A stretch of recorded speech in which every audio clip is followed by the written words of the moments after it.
entendu ces dernières années.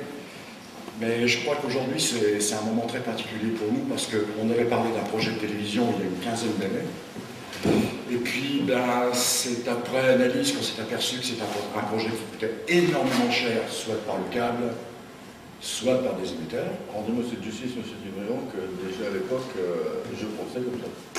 En disant, c'est pas la peine de faire un investissement. La fibre, c'était 6 millions de francs, enfin presque 1 million d'euros maintenant.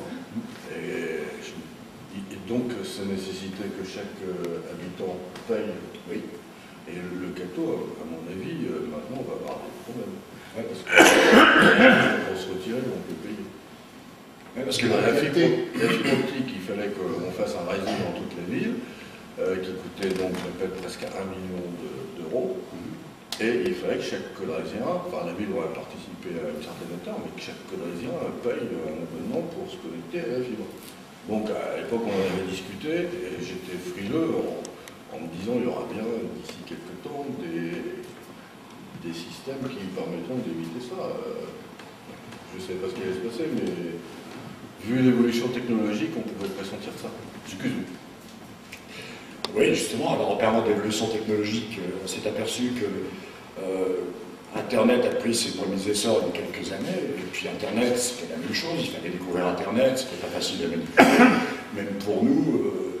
Et puis par la suite, les choses aidant, on a ralenti l'activité de Caudrévision pendant quelques années, et pas mal de gens m'ont dit, on ne vous voit plus tourner, on ne vous voit plus réaliser de reportages, par le simple fait, et c'était tout simple, c'est qu'en fait, produire un film, monter un film, réaliser un film qui ne sera jamais vu par personne, on ne voyait pas l'intérêt. Aujourd'hui, même monsieur le maire est d'accord avec moi, il me disait, on ne voit pas tes images. Bon, on pouvait éventuellement distribuer des cassettes ça et là, ou des DVD, mais personne ne voyait nos images. Et puis, bon an, mal an, le chemin faisant, on a tenté la première expérience le 9 septembre dernier, où là, je me suis dit, on va essayer avec l'équipe de travailler un reportage que j'avais tourné sur les vacances, puis de le mettre en ligne sur YouTube, tout simplement, pour faire mal. Ensuite, on en a mis un deuxième, on en a mis un troisième, on en a mis un quatrième. Et il faut savoir qu'aujourd'hui, sur 6 mois de temps, on a réalisé 6000 connexions avec les vidéos qu'on a mises. Le salon du mariage récemment... Il y a eu 6000 connexions. On a réalisé... toutes sortes de reportages, y compris sur Caudry avec le... Non, mais il y a 6000 personnes. Il y a 6000 personnes qui sont venues se connecter. Là, j'ai le dernier rapport là, sur YouTube. Et ensuite, la grosse surprise, alors là, on est assez surpris, c'est qu'on a tourné le salon du mariage, qu'on a monté très vite et qu'on a diffusé. Et aujourd'hui, il faut savoir que le salon du mariage a réalisé 700 visites sur un mois de temps. 4, c'était comme c'est 3, 2, 1, c'est parti.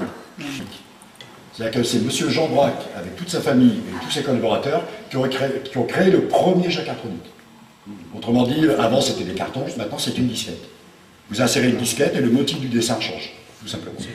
Ce n'est qu'en 1830 que l'aventure ne fait que commencer. A trouvé le système qui permettait de faire de la dentelle.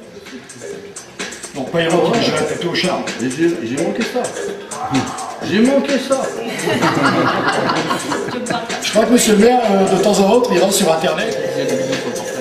Voilà. Donc en fait, sur le moteur de recherche, vous allez taper salon du mariage, automatiquement, vous allez avoir la vidéo qui va apparaître dans les fenêtres. Je vais dire que Gérard Thibaulion, c'est quelqu'un qui a beaucoup de force de conviction, qui parle beaucoup.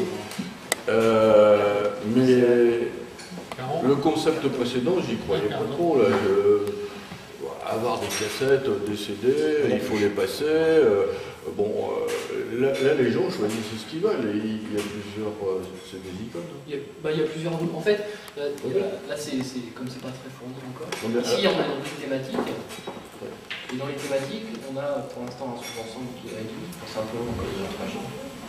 Mais alors qu'un CD, un CD, on a un contenu qui est limité. On propose aux gens quelque chose qui ne les intéresse pas forcément. Alors que là, ils ont le choix. Donc j'y crois beaucoup plus à ça. Alors le seul risque à mes yeux, c'est qu'il faudra être disponible dans certaines circonstances. Là, c'est à vous de vous organiser. Et puis, on verra ça ensemble. J'y crois plus.